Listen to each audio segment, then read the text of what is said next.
in stock price, but like in recent times, it's in recent times it came back down to almost the same price. So I think we will cover like two main things about Google today.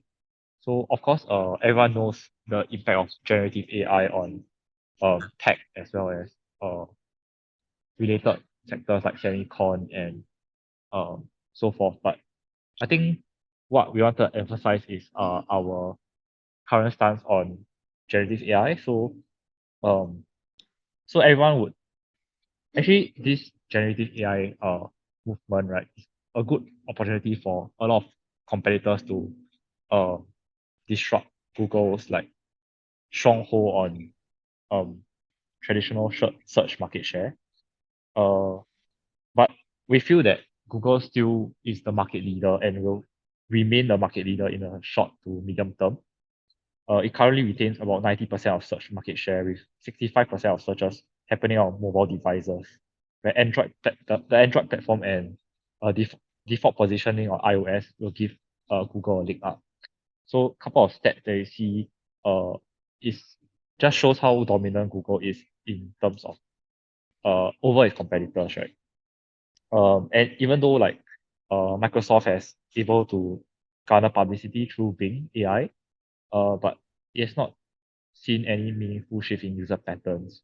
Actually, we are still in early days of AI adoption, and even though Microsoft and Open AI has come out with the tool first, this may not mean market leadership by the way, and we think that Google do still have a chance to follow up very fast. Something that everyone seems to overlook is that actually Google has been developing large language large language models before even ChatGPT's rise. So our overall view is that it's positive to the in the near to midterm. Um, then I'll cover a bit more on YouTube. So some updates on YouTube. So actually they are internally testing a product for online games called Playables. And second thing is that they are lowering monetization requirements for content creators through the YouTube Partner Program in 2023. I think it is good in terms of helping creators increase their earning potential and attract them to onboard onto YouTube versus other platforms, for example, TikTok or Facebook Live, so and so forth. Uh, the last thing to take note is the regulatory landscape of in EU and US, especially with regards to antitrust issues. So more recently, the EU has already informed Google of the view that the company actually breached EU's antitrust rules by distorting competition in the tech industry. And in US, um, actually Democrats have called YouTube extremely irresponsible for the election misinformation rollback. But I think we will see we still need some time to see effects of this because after all, like regulation will take quite some time to play out lah. Yeah. So that's all for Google.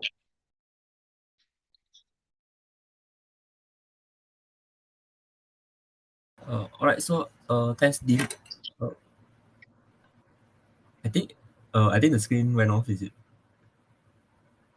Oh, okay, it's back. Okay, so thanks, then. So I will be talking about like updates on Alibaba.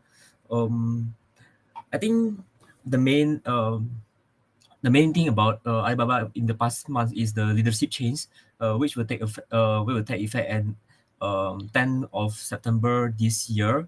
So what changes is Daniel Zhang, which is the current CEO and chairman, will turn into the cloud business head, and Joel Tsai and Eddie Wu will be the chairman and the CEO respectively. And the reason why they changed this kind of leadership is they mentioned that they want to focus on the cloud business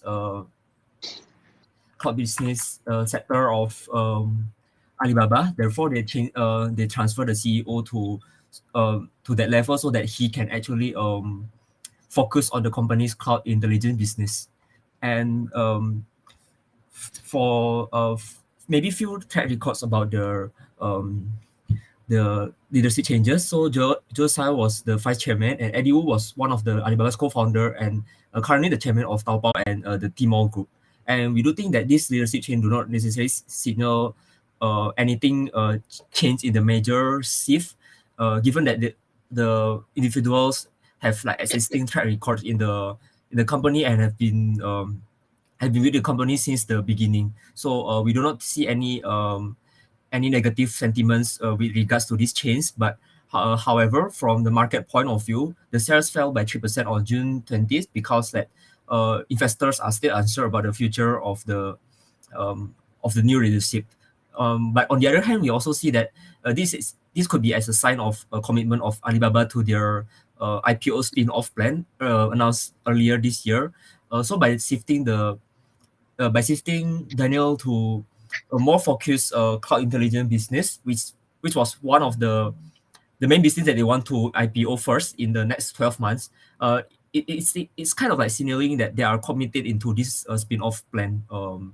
So far, I think that's about the IPO spin-off and also the leadership change. And moving next to, maybe you can scroll down a bit.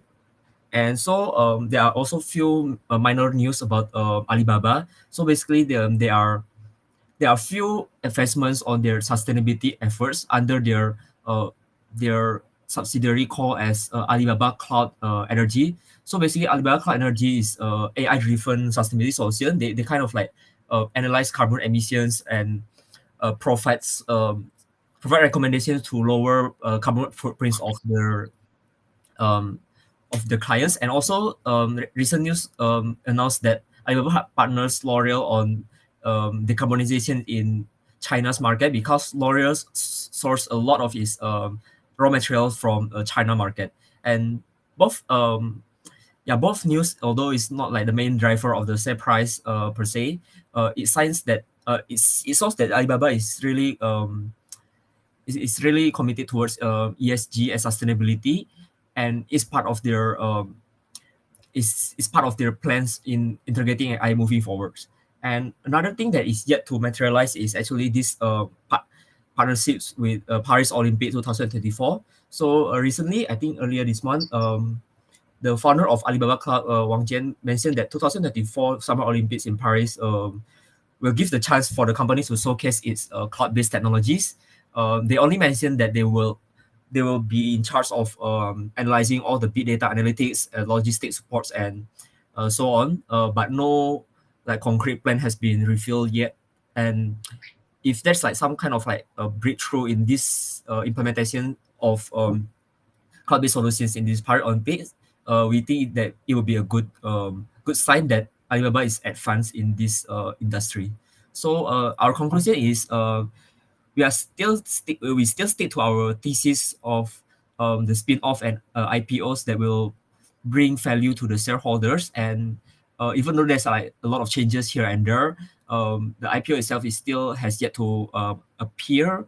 And amidst a difficult time in Chinese economy, we will see that holding on to this stock is still a good decisions moving forward. Yeah, I think that's it for me. Maybe Xixiang wanted anything. Just a small point to add on, like partly the reason why we are sharing things like this AI-driven energy expert thing is especially with a lot of regulatory stuff such as the EU taxonomy that we study about.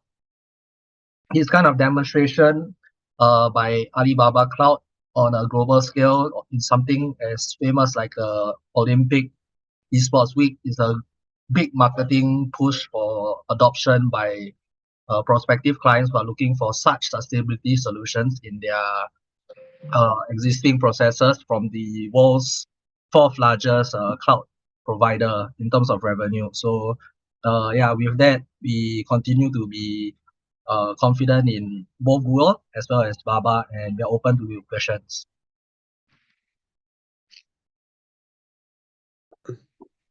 Hi, does anyone have any question?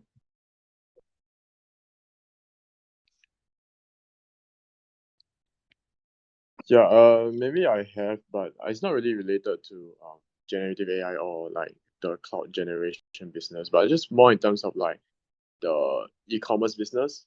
Because like, if I'm not wrong, the market share of Alibaba has been decreasing for like past few years, taken from Pinduoduo. So just want to get your view on that, and whether do you see that will be material, or whether is there a turnaround in that sense? Yeah.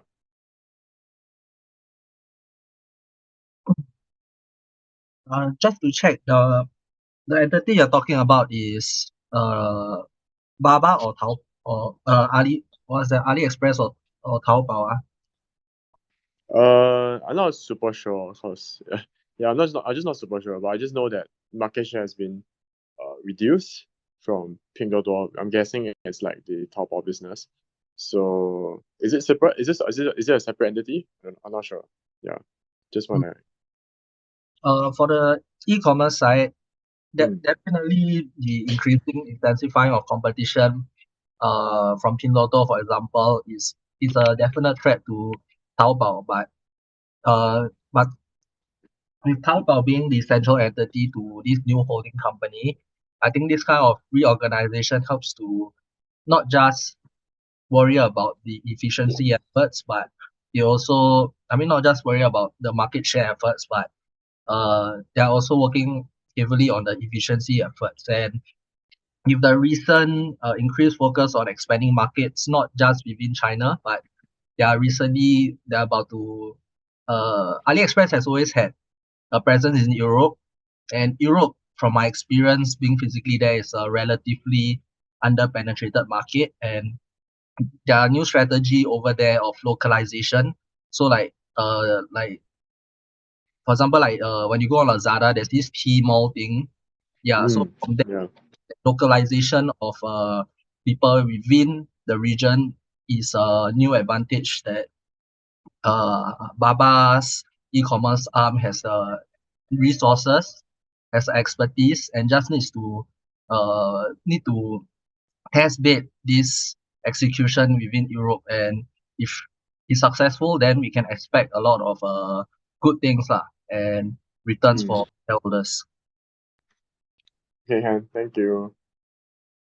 Okay. If no one has any other question, I think we can move on to group 2. Thanks, group 1. Hear me? Hello?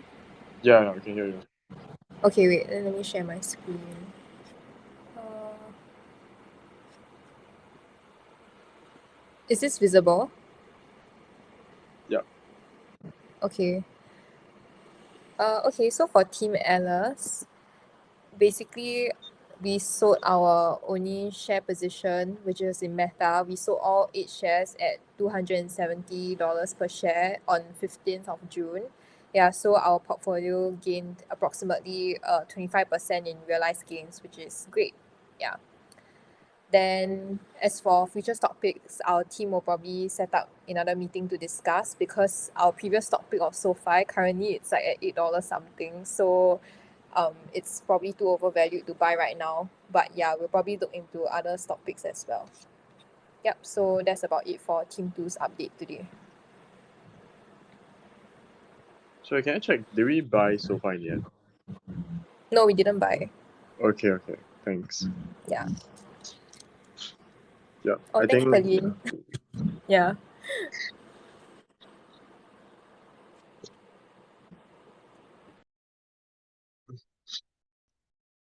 okay. I think no one would have any question for this, or perhaps any question on Meta. Anyone else? Or maybe like any question on like what's the psychology behind why selling, for any people who are asking. Yeah, for sure. I think you guys can ask as well. I think generally also, looking at tech stocks, I think that generally the market is quite bullish on like tech stocks right now, especially like Nasdaq index has been going up. So yeah, I think that's why like our Meta stock had sort of a bullish run. I mean, it dropped. I mean, if you can see that initially January it was at 151, December it was at 92, and yeah, it picked up so much. I believe like 188 as well when I last checked last closing. Yeah, so yeah. Okay, great. Yeah. Thank you. Now I think we can move on to team 3.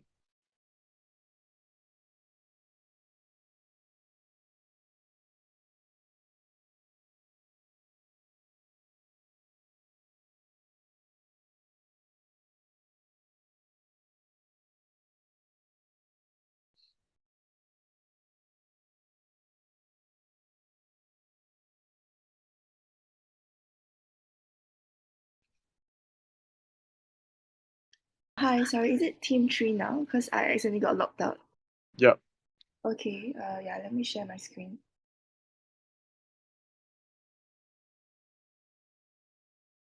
Yeah, are you able to see my screen? Yes. Okay. Okay, this is not moving. Okay, it's moving now. Okay, wait, now I moved too much. Iris, you want to start? Yep. Can you guys hear me? Yep. Yeah. Okay. So this is our portfolio.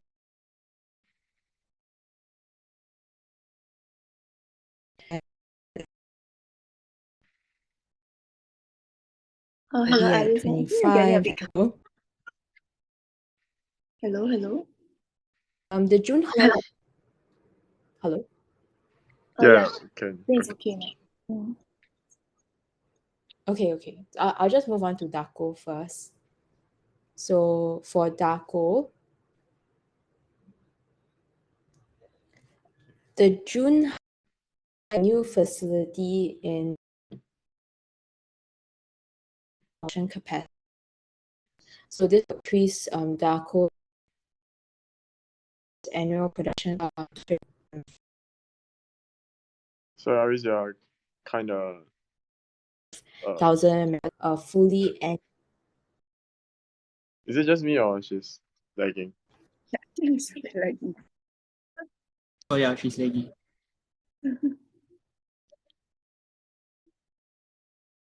Maybe someone else could go to the next point first, then maybe she can go over Daco later.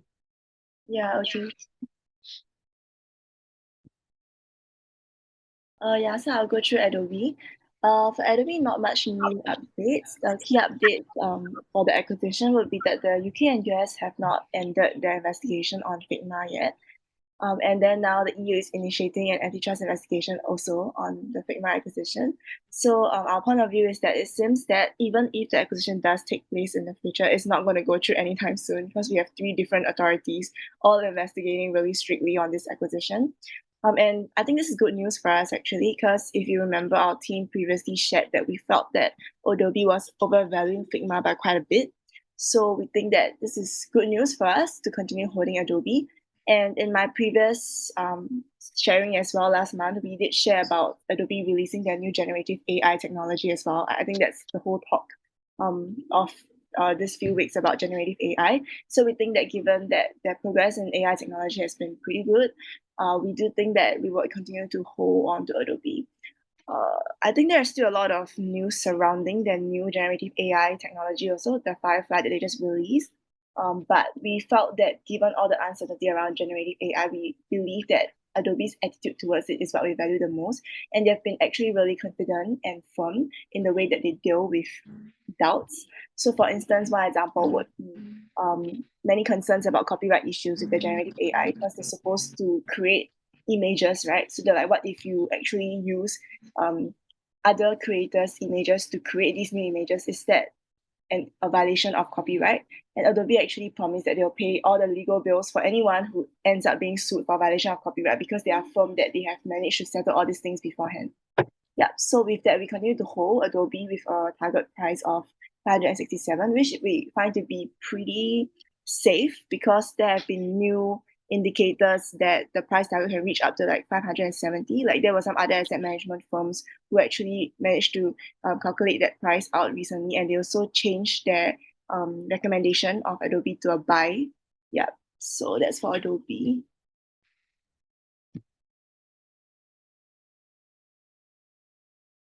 So I'll go through GDS. In terms of the updates, GDS only made one significant move in June, being a repurchase of about 299 million worth of convertible notes from their existing cash balance. This is in line with their previous forecast given in the first quarter of this year, where they are set on actually capping their total net debt to be about 5 times of their EBITDA in the long term. Other than that, they also had a resolution of their annual general meeting. In terms of the outcomes of this meeting, there has been no significant change in their existing board of directors. and they have agreed to allow the CEO, Mr. William, to continue maintaining his current share ownership percentage over the company. So we think that this is just further reaffirmation of the current management stance and their ability to then subsequently deliberate in the future. Yep. And in terms of the share price for GDS, it did spike briefly following the repurchase. So we do think that investors are quite confident or have gained back some of the confidence in terms of the management actually kind of following through in terms of what they have provided guidance on early in the year. Yeah, that's all.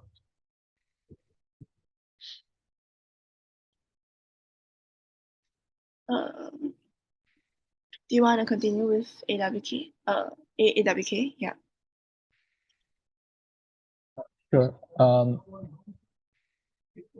Yep. So in terms of AWK as well, not much significant updates since the previous month as well. In terms of that, they are still en route to purchasing assets for their to kind of commit towards their customer connections that they have, as well as reaffirming their previous guidances. Yeah. So no other updates on that front. Iris, are you there? Hello. Yay, okay. Okay. Shall we go back to Daco? Yes. Sorry about that, guys. All's good, all's good. Oh yeah, so for Daco, the June highlights is that their new production facility, their polysilicon production facility has reached full capacity. So this will increase Daco's annual production capacity by about 100,000 MT. In terms of like the macro condition for solar companies in general, Daco isn't the only one that's slumping. Solar stocks like Daco has been falling since Q1 because of the slow growth in price of polysilicon, and factory expansions like the ones in Mongolia is also raising fear of overcapacity in investors' minds.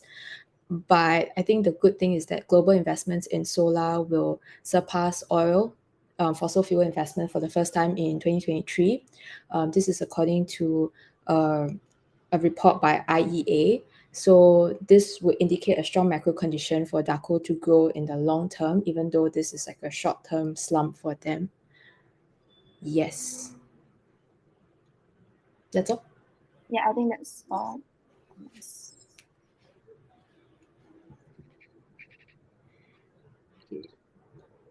Yeah, does anyone have any question regarding group 3?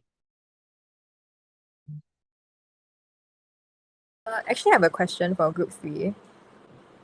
I think generally for the stocks you have, right, like especially the China stocks, have you guys set like a stop loss for yourself?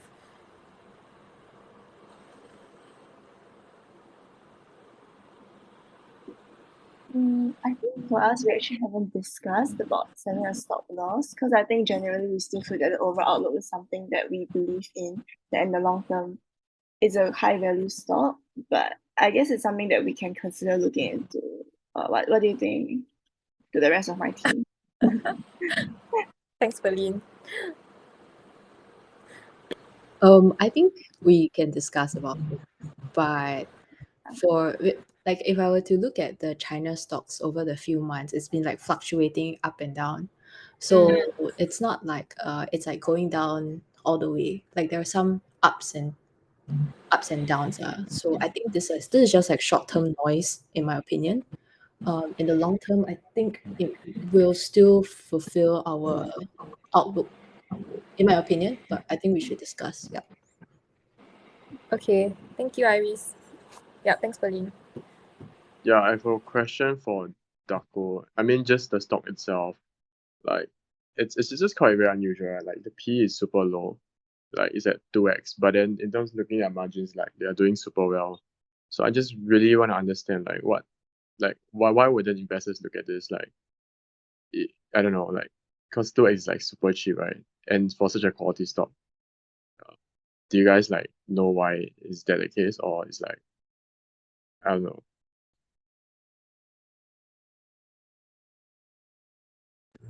For Daco, I saw like some news online that it's one of like the more undervalued stocks. So I do agree that investors should look into it more. But I think in general, the solar stocks are not doing very well right now because of like the polysilicon industry. So that's also one of the reasons why it's so cheap at the moment, because the macro conditions are not very favorable. But I think the company itself is strong. Yeah. So it's undervalued, in my opinion. Yeah. Yeah, got it. And I mean, just on GDS also, like, do you guys think the leverage is a bit too scary? I don't know. Like your net debt EBITDA is like 8 or something. So is that something you think that there will be issues in the future, or it's something that is, it has been done before, then it's gonna be okay? Yep. So in terms of that, that is an area of concern currently amongst most investors in terms of their net debt to EBITDA ratio as well as their interest coverage. Because their earnings have been relatively flat, but they have been increasing debt. But I think the management has been quite aware of it, which is why in the last quarter, that's why the guidance they announced that they are kind of reversing this trend on taking on more debt and reducing the amount of capex, and focusing more on like the utilization of their current assets rather than taking on more debt to expand their asset base. So yeah, we think it's still in line with like their strategy. So currently, nothing to be too concerned yet, especially since they also just repurchased some debt, kind of showing their commitment towards what they've said. Right, which is the convertible note, is it? Like, Yeah, the repurchase of convertible notes. okay, got it. Okay, yeah. If no one have any other question, I think we can move on to team 4. Thanks, team 3.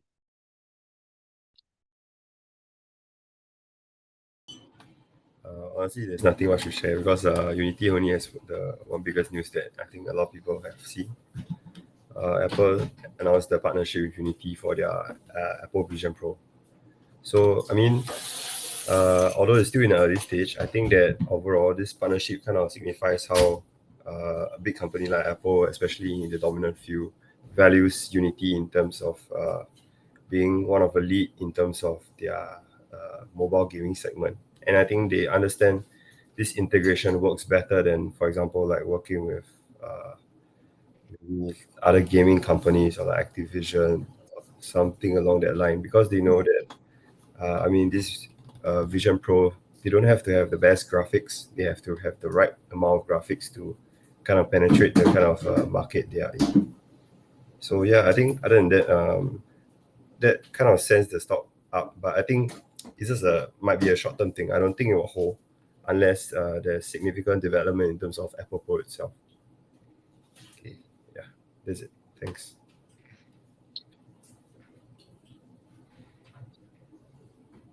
Thanks, Troy. Does anyone have any other questions?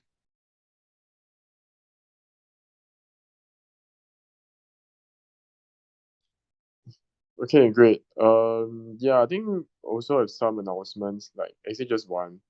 If you guys have finished your initial memo, you all can upload. I think it's upload to Wacom, if I'm not wrong. But then I'm not sure what's the update now. Yeah, but just try to upload before. I think it's 30th. Yeah. Yeah, before 30th June. Yeah, you guys have like 5-6 days left. So yeah, there guys. Yep. Yeah, I think that's about it. So yeah. Okay, thanks guys for joining this call.